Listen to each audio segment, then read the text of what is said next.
Let us start the afternoon session of this interesting conference.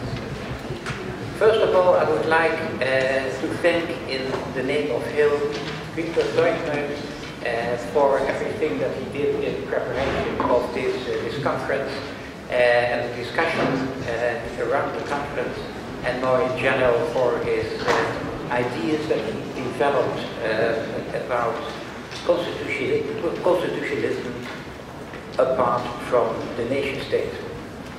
I think his ideas he has developed are very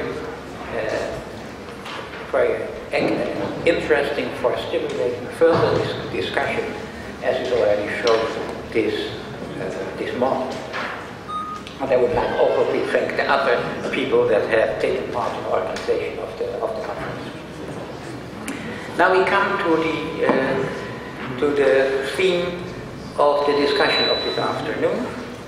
That is new constitutional subjects, transnational regimes, cosmopolitan states, global assemblages. And indeed, globalization leads to an enormous proliferation of transnational regimes that are not embedded in the constitutional setting that can be compared with a nation state. And the world state as an equivalent on the world scale of a nation state is maybe for some people an utopia, for other people is it not, and it is clear that it will not be realized within the near future. So the constitutional reality on an international level is quite different from that within the nation state. How can we think of constitutionality under those conditions? What are the constitutional subjects? International politics, international law, international organizations, or outside the public sphere also, global networks, transnational regimes. It's interesting that one of the scenarios of the law of the future exercise that Hill has made, one of the scenarios shows a world in which most transnational rules and regulations come outside the public sphere. And the authors think that it is the scenario that is most likely to happen. That makes this question very relevant. The constitutional question is, to put it in the words of Victor Leutner, can those public and private or non-public corporations on the transnational level, are they at all capable of being constitutions? The answer might depend on whether such non-state institutions exhibit sustainable analogies to the nation-state pouvoir constituant, to the self-constitution of a collective, to democratic decision-making, and to the organizational part of a political constitution in the strict sense. This as an introduction to the discussion this afternoon. It is a great pity that Matthias Kuhn from New York University School of Law has indicated yesterday that he could not come because he is ill. So for that reason, we have to skip the first speaker, and we come at once to Hans Lindahl. You know him already as the chair this morning. He is a professor at Tilburg University, and his research focus is on legal and political philosophy, with special emphasis on issues on political representation and sovereignty. The theme within his general line of research is the structure of political legal space and time from the first-person plural perspective of the we. I would like to give the floor to Hans Lindahl.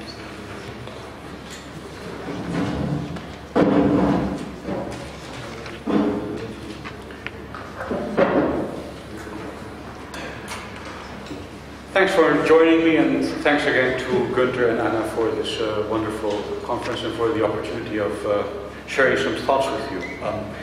I've written a long paper, it's about 21 pages long, and it's a somewhat compact argument, so I will not try and rehearse the paper. I won't take you through the paper either. What I will try and do is take a step back and tell you a bit about the background from which I've written the paper and zoom in on a couple of issues that I think might be relevant for us today. The title of the paper, as you might have seen, is We and Cyberlaw. That's the main title, and I'm using this title as a window to engage in a discussion, or engage in any case with Günther's theory of societal constitutionalism. What I'm interested in doing is thinking through the fundamentals of his account. And it seems to me that the skeleton of the fundamentals is the idea, to begin with, that what constitutions do, and not only state constitutions, is to regulate the inclusion-exclusion difference. That what is included, and certainly in societal constitutionalism, is in principle all individuals from the perspective of a specific function system and its own rationality. Furthermore, that what is excluded is the idea of a human being, and where inclusion and exclusion are the two sides or the two functions, if you wish, of a constitution, which would be on the one hand self-constitution or self-empowerment, and on the other hand the notion of self-restraint. What's behind this is, I think, is a specific normative project. Emilio's already referred to the idea of a normative turn in critical theory, in systems theory. And that is, I think, the idea that globalization allows us, from Günther's perspective, to hold out the hope of what one might call universalization without totalization. That is to say, I think that what Günther does is offer a certain defense, or a certain defense of a certain understanding of cosmopolitanism, what I would call functional cosmopolitanism.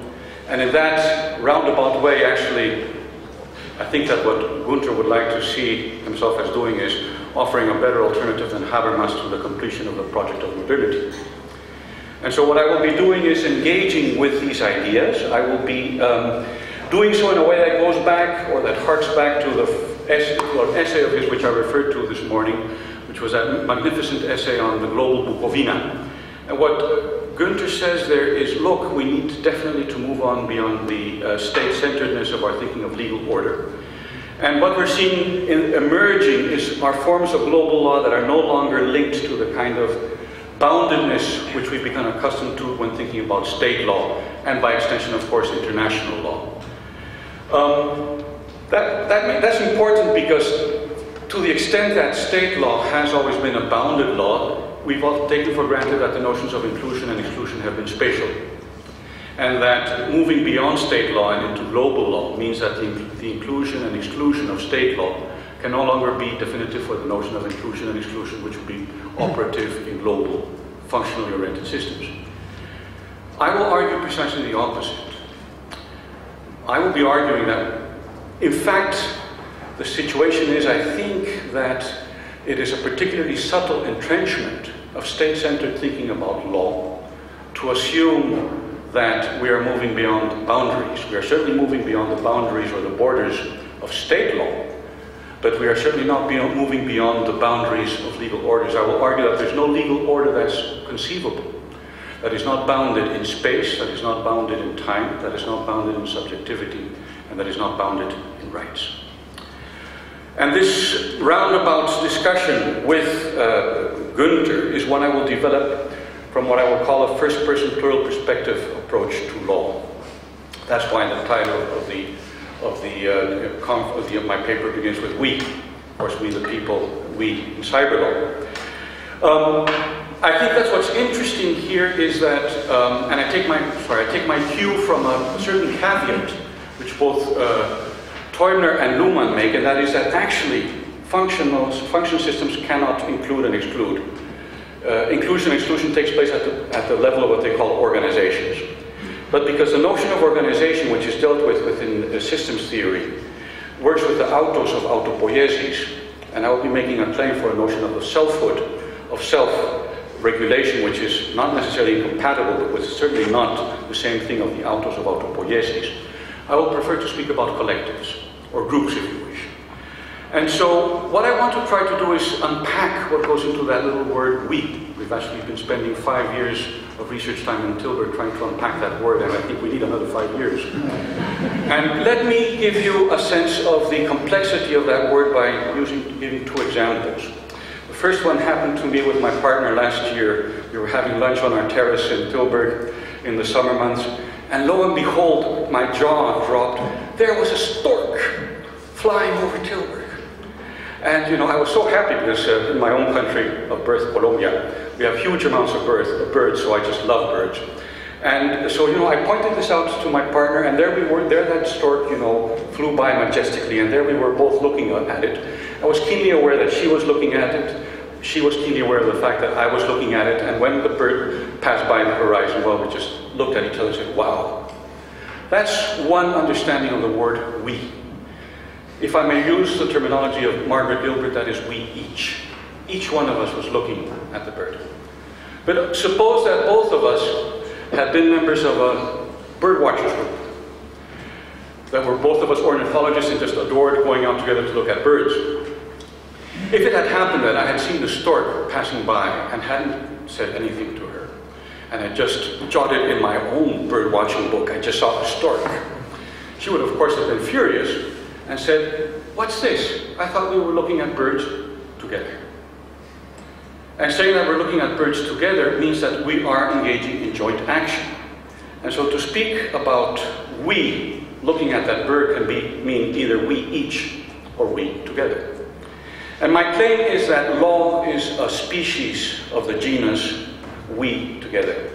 It's a specific kind of normative order which involves a manifold of individuals engaging in joint action which is oriented to realizing a normative point, what it's about.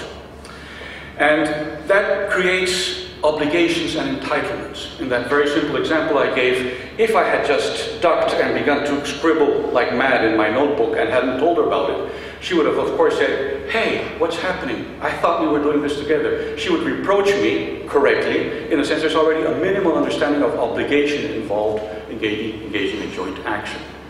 Typical for law, additionally, is that law is organized as a normative order in 4 dimensions: in space, in time, in subjectivity, and in content. That is to say, what the law does is always, without exception, define who ought to do what, where, and when. And not only is it 4-dimensional, but it's also a unity in each one of these 4 dimensions.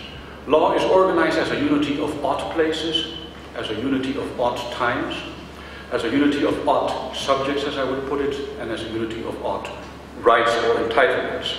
And what differentiates law, amongst other things, from other kinds of normative orders is that there's a second level of authority involved in law. And therefore, if I could put it in Sassin's terms, there's a specific relationship between territoriality, authority, and rights which goes into law. That's as much as I want to say at this point about that first person plural perspective on legal order. It's a concept of legal order which we're developing in Tilburg, which we hope will be a good alternative candidate to the 3 leading contemporary theories of order, which are legal positivism, normative theories a la Habermas, and systems theory. Now, let me take this a step further.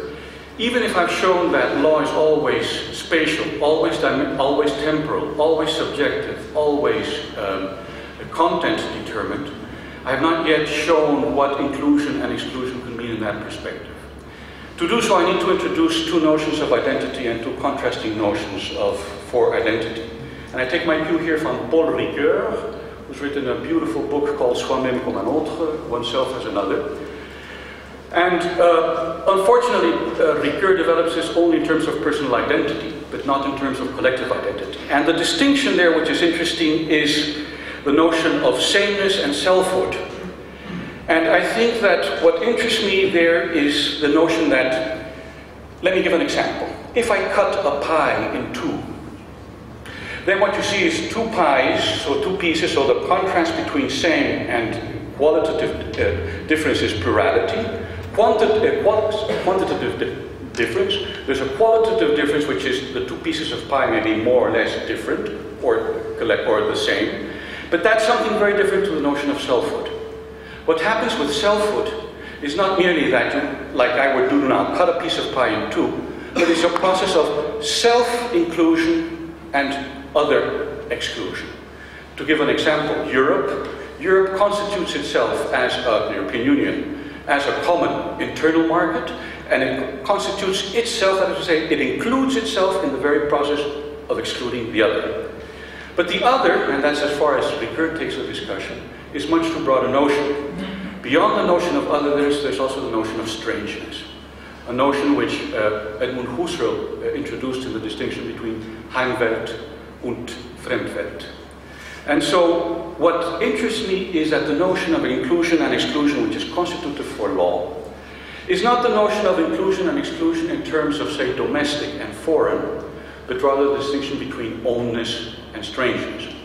And the whole analysis which I offer in this paper about cyberlaw, which is a careful description of what happened when the Somali man entered the home of the Danish cartoonist who was lampooning in one of the Danish newspapers, Mohammed. What's interesting is that in the very process of entering the guy's home by breaking it down with an axe and trying to kill him, he managed to save himself by locking himself into his bathroom. In a way, what you see happening there is that threshold between the street and the guy's home is a legal boundary. It's a legal boundary that defines who ought to be where, and certain times and when. And what happened there was not merely that this guy was coming in from the street. The street was itself already another kind of odd place within the unity of odd places, which is called Denmark, which itself, with its outer borders, is part of a larger unity that you would call international law. This guy was coming from a very different odd place.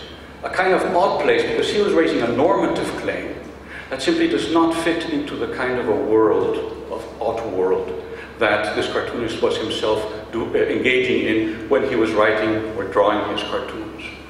So I would say that distinction between the own and the strange is constitutive for any possible, imaginable legal order, not so the distinction between the domestic and the foreign. And it's even more complex, because what you have happening is not necessarily what is foreign is strange, it can be extremely familiar, but also what can be, we would call, our own in the terms of domestic, and have moments of eruption of strangeness into it, what Foucault would call utopias.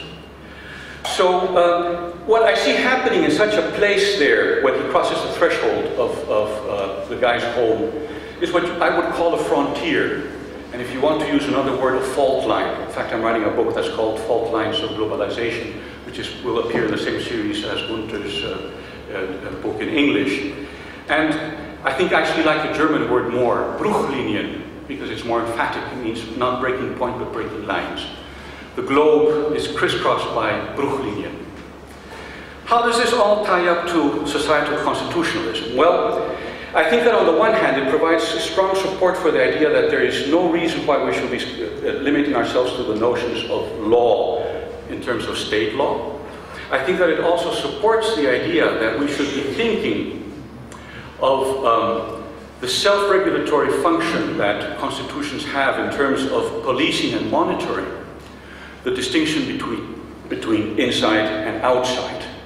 I think that every legal order is continuously engaged in the process of trying to monitor its inside, which is preferred to the outside.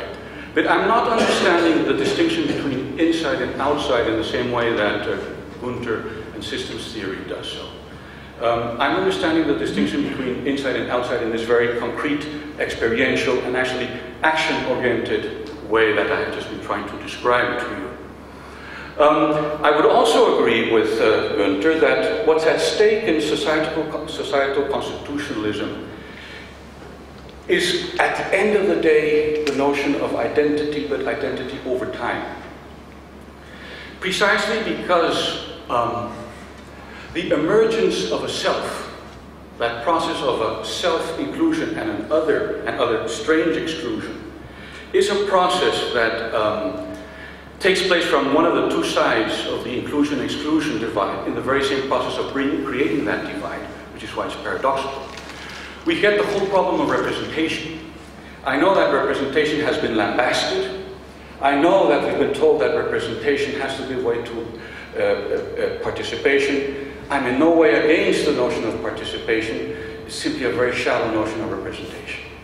Because what is involved in representation, most fundamentally, is, as the great French linguist Émile Benveniste has formulated it, and the German phenomenologist Bernhard Waldenfels has done also, we cannot say we. Someone has to say we for the we to kickstart self-inclusion and other exclusion. Which means that we are bound to have problems in terms of what the normative point is of a collective along the way. And what a constitution does at the end of the day is, I think, create conditions under which those kinds of conflicts can be settled, not necessarily, usually not in an amicable way, but in such a way that the identity of that self, that collective self, is sustained over time. So in a quite different perspective from that of systems theory, nonetheless, I would certainly want to hold on to that notion. Can we make sense also of a constitution, a societal constitution, in terms of the two functions which Günther has mentioned, self-constitution and self-limitation? Yes. That first notion of self-constitution, which he refers to, is what I would call, drawing on and modifying Hans Kelsen, he refers to empowerment, Ermächtigung. I think that self-constitution is all about the empowerment of individuals in terms of who ought to do what, where, and when. And certainly also second-level authorities in terms of monitoring and upholding, where necessary, the normative point of joint action. What about self-limitation? And here I will end my presentation. This brings us into the discussion of normativity and cosmopolitanism. What I would want to say about that is this. I think there's an interesting process taking place in discussions of globalization, which use the word globalization or globe and world interchangeably. Now, I'm not particularly worried about the fact that they're used in a certain sense as interchangeably, but in a strict phenomenological sense, there's a huge difference between the globe and the world. And let me exemplify it. So here we've got my watch. And what I can do is I can look at this thing, and I can look at this thing from one perspective. And so if I want to see what's behind this and what you guys can see, there are two ways of doing so. I can turn the watch this way, or I could he'll hold the watch for me and I just walk around it. Those are the two ways of looking at this thing. It's exactly the same thing with the planet, which is why the planet is simply a very large thing. You can imagine having a spacecraft which is launched out, and you can do two things if you want to see the planet. You can stay on a geostationary orbit and let the planet turn around, or you can yourself go around it. But the world is not a thing, phenomenologically speaking. To explain why, imagine that you had one of the mythological tribes in the Amazon who were to have been captured, filled with some sleeping pill, and were sent off and were to wake up in that space, in the rock, in the capsule, and told to look out. He would not, or she would not know at all what it is that he or she was looking at. Because from his or her world, the world is not a thing, it's a condition of possibility for the appearance of things as the things that they are. The world of that individual is simply another world than that of an astronaut. In fact, the world of an astronaut would include not only the planet, but would include the moon, the solar system, the Milky Way, etc. So the globe would be part of the world, it would not be the same thing. Why am I worried about talk about globalization? Because it seems to me that what talk of globalization does is to forget the structure of the world in the phenomenological sense, that it deworlds the world. And that is to forget the fact that as human beings we cannot experience the world otherwise than in terms of the distinction between Heimwelt and Fremdwelt. What does that have to do with societal constitutionalism? Well, everything. And in particular with human rights. Because it seems to me that le pari, to speak with the French, of the wager of cosmopolitanism is the idea that the humanity of human rights is precisely that what we have all of us in common. And you will remember the old line of Terence, which was which was quoted afterwards by Jeremy Waldron in an article in the JPP entitled "What is Cosmopolitan? Nothing human is strange." Because there's so much human that is strange, that in a strange dialectic of enlightenment, which hits Habermas as well. Because there's so much of that is human that is strange, then the strange is what we begin to call the inhuman or the subhuman, such as the Somali man. And so I'm very reticent to try to make sense of human rights in terms of a common humanity that would have no outside, to speak with Habermas, of a Weltinnenpolitik. I think that what we need to do is to understand, move away from both the idea that nothing human is strange, and it's correlate what is strange is inhuman, and to perhaps think of humanity, the humanity of human rights, as encompassing not only what is our own, but also what is strange in the sense of that to which we definitively do not have normative access. And if that is the case, then that would be precisely, I think, the notion of self-restraint, which we should be holding on to in an analysis of societal constitutionalism. Thanks very much.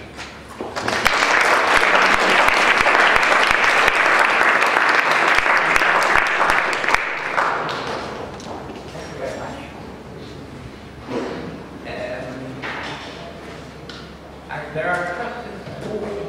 May I ask you a question?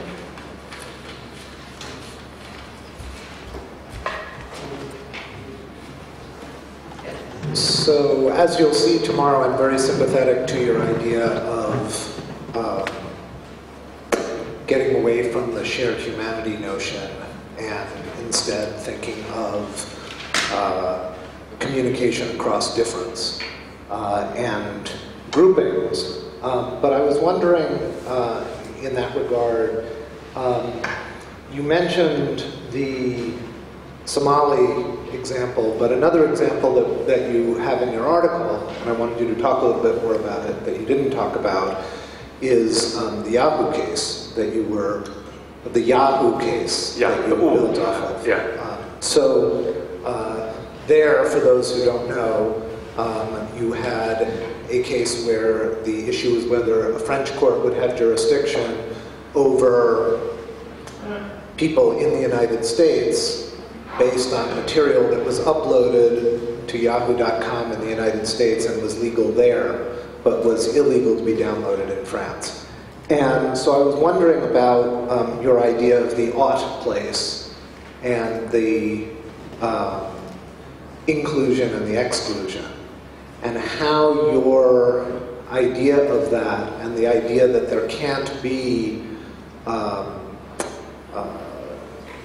realms that are deterritorialized, really, how it would apply in the Yahoo case. What would you do with that? Because the Somali case in some cases is easier because that's bursting through a door physically.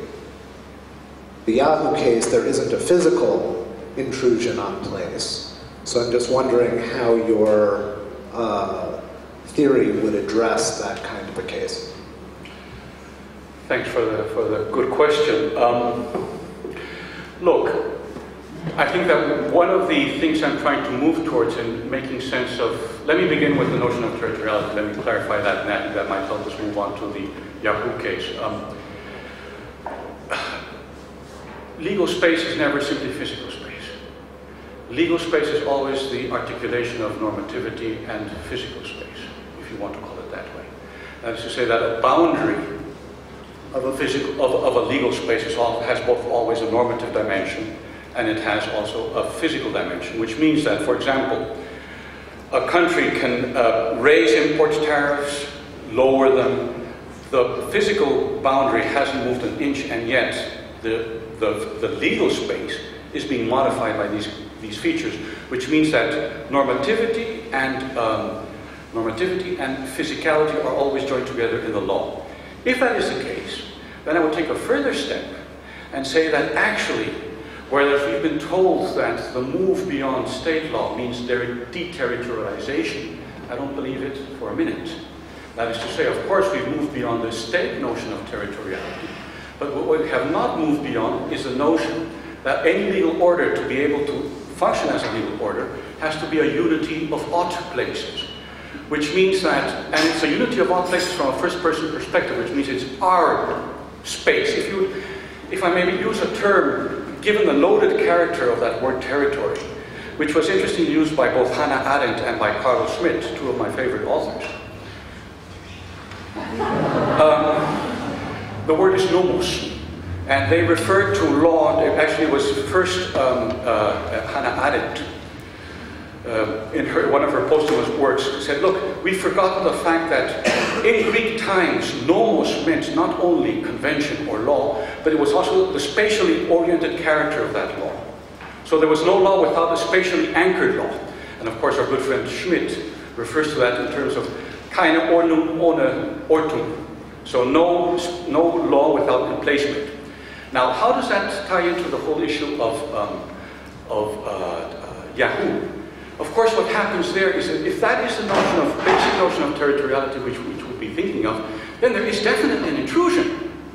That is to say, there's perhaps not a physical movement of an individual, but there is very definitely the possibility of individuals who are sitting who are in France behind a laptop or a computer, who are accessing in France whatever is happening in what is being emitted from a server, or God knows where it is located, but a shop which is somewhere out in California.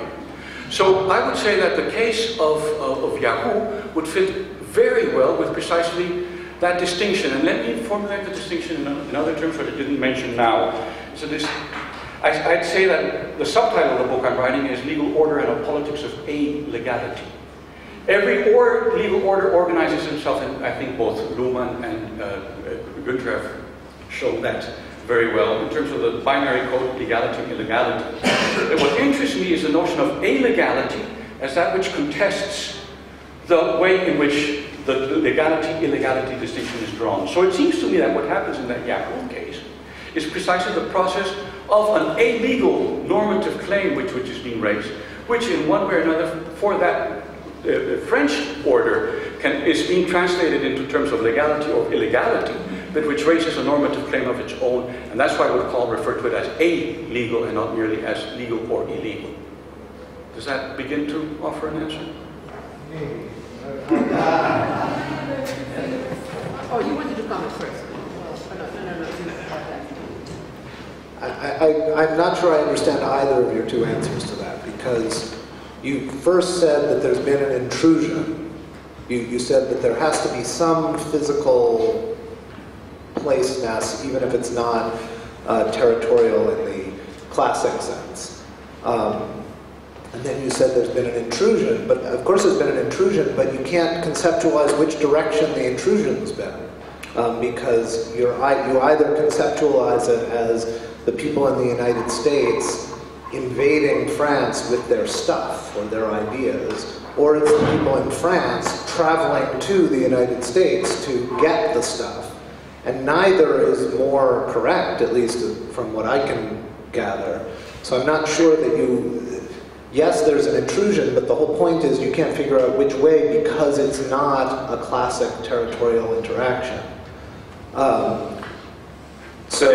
And I'm also not sure how the illegality point, although I think it's an interesting one, applies in this particular case, because it's not as if the normative order that's being asserted by the people in the United States is an illegal normative order. It's a differently legal normative order. It's the United States First Amendment order as opposed to the French hate speech order.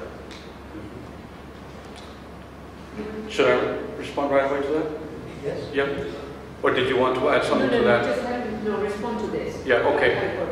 Look, of course, it's not a question of that there's an American that's traveling to France to sell his wares, so to speak, in the way that took place with the Somali man that was literally, knocking down with an axe the door of this cartoonist. So in that sense, it's not, the cases are not comparable. But nonetheless, what you do see happening is that there is action taking place in the state, in the sense of uploading information onto the web, which can in principle be accessed anywhere in the world. And then a defense being made in terms of, listen, I'm very sorry, but I'm subject here to American law, so I can do nothing about it, and additionally, we cannot control access of information to Yahoo wherever in the world. There are technical impossibilities, as things turned out they could very well do that very easily as well. Now, the point I want to make is that beyond the specifics of the fact that, of course, you do have your two different legal orders, what is interesting is that with the possibility of technology being what it is, you have a sort of intrusion, which means that the way things stood at that moment in the French legal order, it was not possible to control access to the website within France in terms of certain kinds of materials that were being sold. And so it was, in terms of French law, that was illegal behavior. Not so in the case of American behavior. Now, what I would want to say is that there is, in some sense, okay, I think I get better what your point is there. Not necessarily what you would have in this case is not necessarily a form of comportment in, how can I present it? It would depend how Yahoo in France were to articulate its defense, I think. If Yahoo France were to articulate the defense in terms of, look, we are subject to American law on this matter, we're not subject to French law, I think that becomes then basically a problem for perhaps of international private law or something like that. That's not the level at which I'm trying to take the discussion. I'm trying to take the level at the discussion whether we can conceptually understand a legal order, even a global legal order, that would not be bounded in space. And my claim is that that's unthinkable. That we cannot make sense of any legal order unless it has an outside.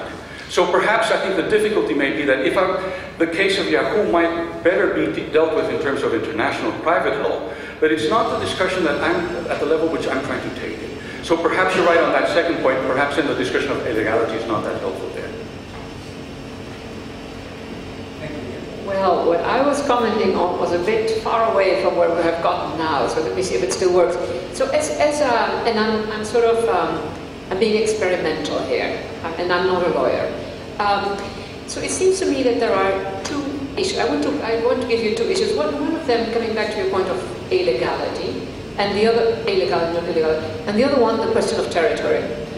So on the illegality, a lot of the research that I do, which is really the political economy of globalization, there are a growing number of instances over the last 20 years, highly visible instances, where one can say, here is an action or a decision by an actor that is neither illegal nor legal.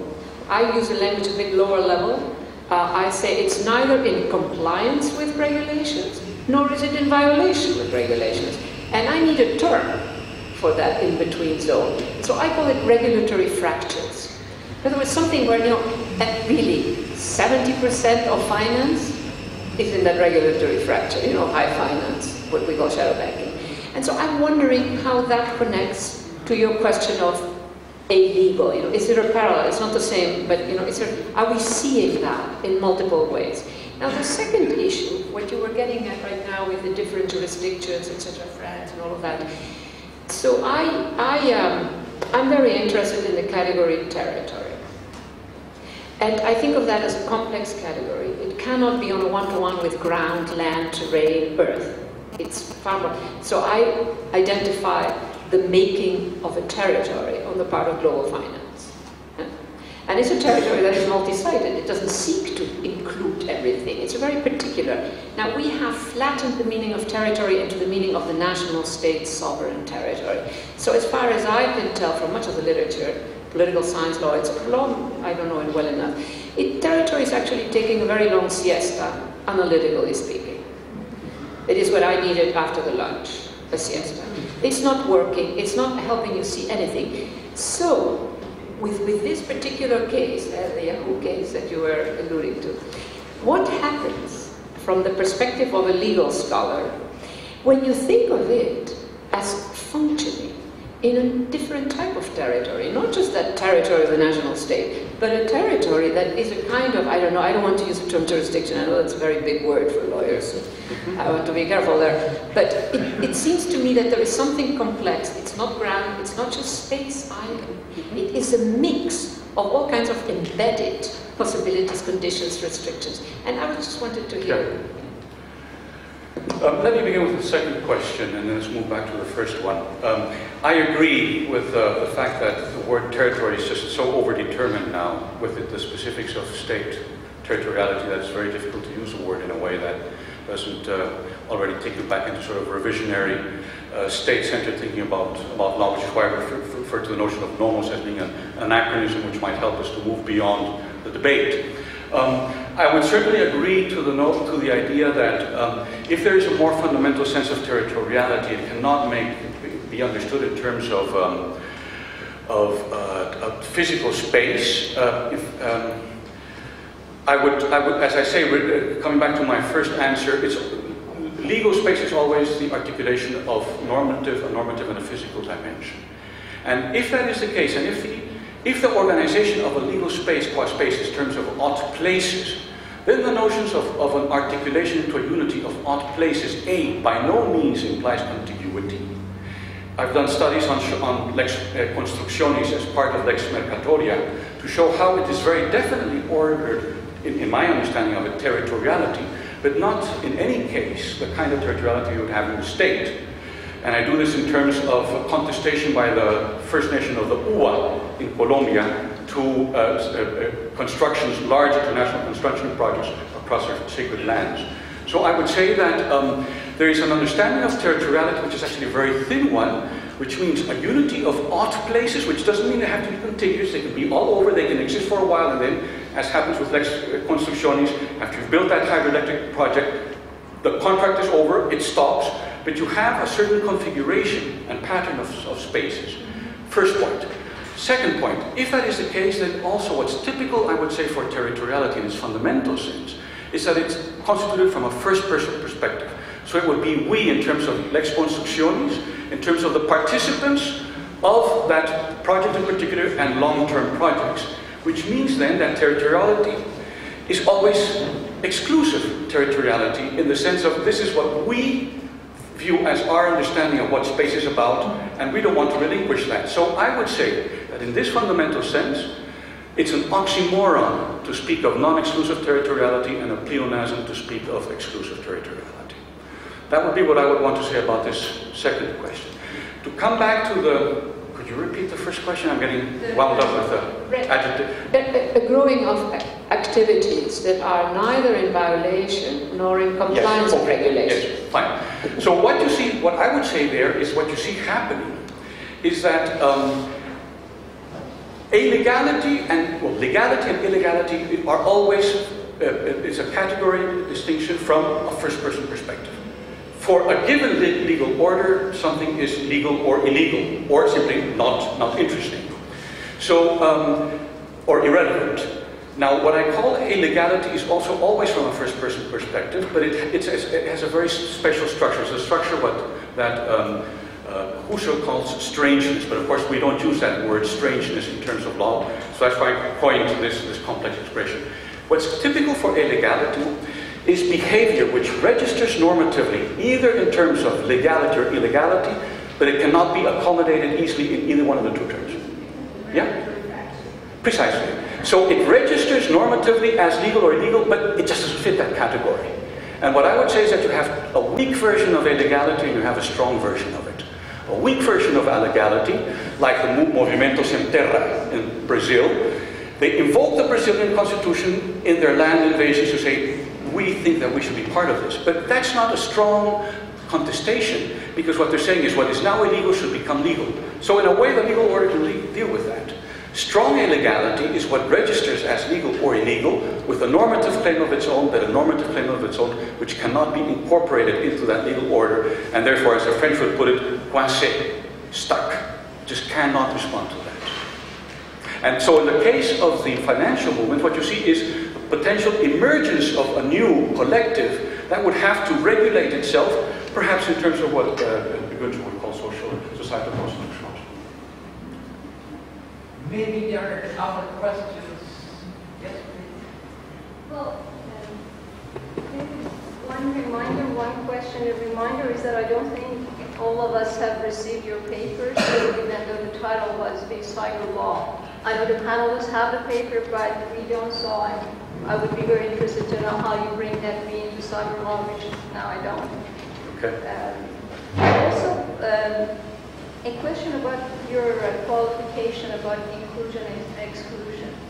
The way I understand the term, as Luhmann uses it as a distinction with exploitation, domination, suppression, and saying that what we see in functionally differentiated society is not any of those, but is inclusion and exclusion, and is partial and contingent and heterogeneous. And you said that function systems do not exclude, organizations do. Yeah. I wonder if you could elaborate on that, because I think I understand what you're saying organizations do, but if you're speaking in the language of rights, I don't think we can make right claims to inclusion in all organizations unless they have societal functions. Let's say I can have a right to inclusion to services in a bank because they do fulfill a societal function, but perhaps I cannot have a right to inclusion in a society of Tamil feminists because I'm neither Tamil or I'm a feminist. But okay. I've been asked to give a short answer. Look, just let me say something about what I understand there as being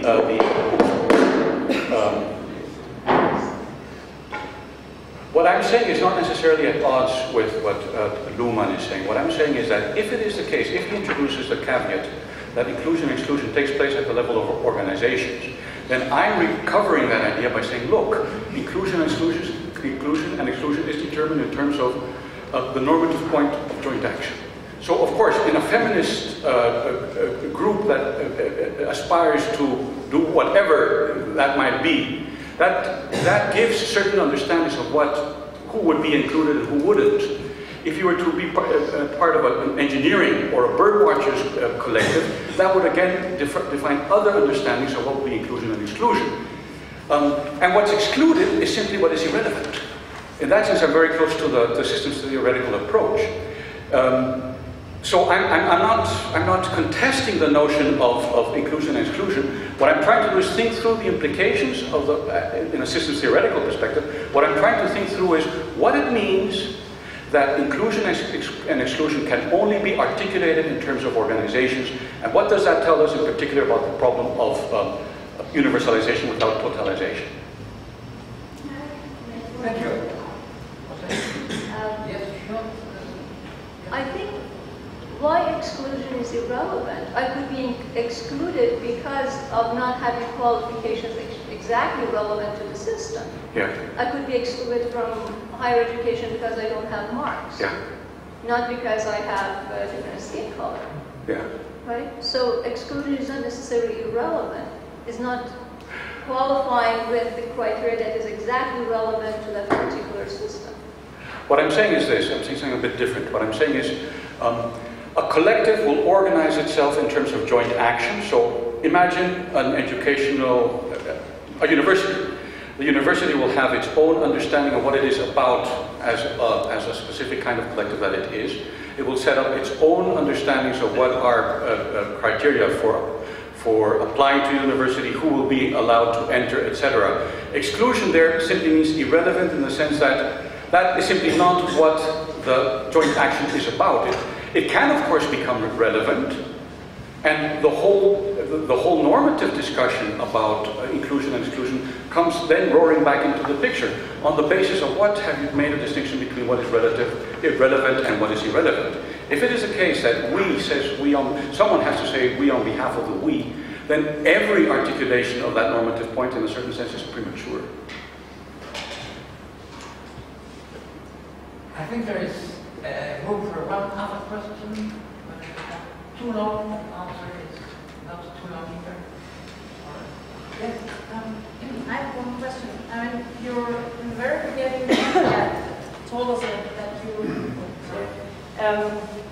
that in global legal orders there are different boundaries and spatial boundaries, but how does it interact with territory? I saw that in your illegality article, where you take the example of Shell, for instance, that establishes an own order, which is not spatially in terms of territoriality, but at the same time it is located in a specific territory. And I'm not quite sure whether I got it right. Is that then a form of illegality when they interact, or how do they interact? Okay. As I said, law is always organized as a concrete unity. And when I speak about a concrete unity, I mean a concrete unity of action, which is organized itself in its spatial, temporal, subjective, and material dimensions. And that is to say that, for example, let me refer to the case of Shell, because you can show how multinationals also have an outside, despite not being anchored in a specific place the way states are. It was the case of the Brent Spar. And what you saw happening there is in the occupation of this Brent Spar, you have physically, of course, a crossing of a boundary and taking over of a thing, but what you're also contesting is not only the spatiality of Brent Spar, but also its understanding of temporality in terms of the temporality of a multinational which is organized to creating greater profit into the future, etc. So there you see a contestation of its time, temporality. The temporality of a legal order is never merely the abstract calendar time of when that legal order begins and when it ends in calendar time. It's the thick temporality of a normative point of joint action which has to be realized over time. Another example of that would be the European Union, to realize an ever closer union among the peoples of Europe in terms of, amongst others, an internal market. So there you also see a thick sense of temporality, which means our time, and that is not calendar time, that is the time of past, present, and future, which is always a first-person perspective. In terms of subjectivity, imagine a global legal order where it would be based on whatever it would be. It would not be sufficient to speak about human rights in any case. Then we would have to agree on a joint, on the normative point of that legal order. But because someone would have to say we on behalf of humanity and give that humanity a content, we are bound to have a situation where there will be people who will say not in our name. So once again it's bounded. And not only will it be bounded in terms of space, time, and subjectivity, but also in content. You give it a specific content, such a world polity, but you cannot include a certain content without excluding other possible contents. So that's why the four dimensions of boundedness are always articulated together, and why contestation of one of the boundaries inevitably involves also contestation of all four together.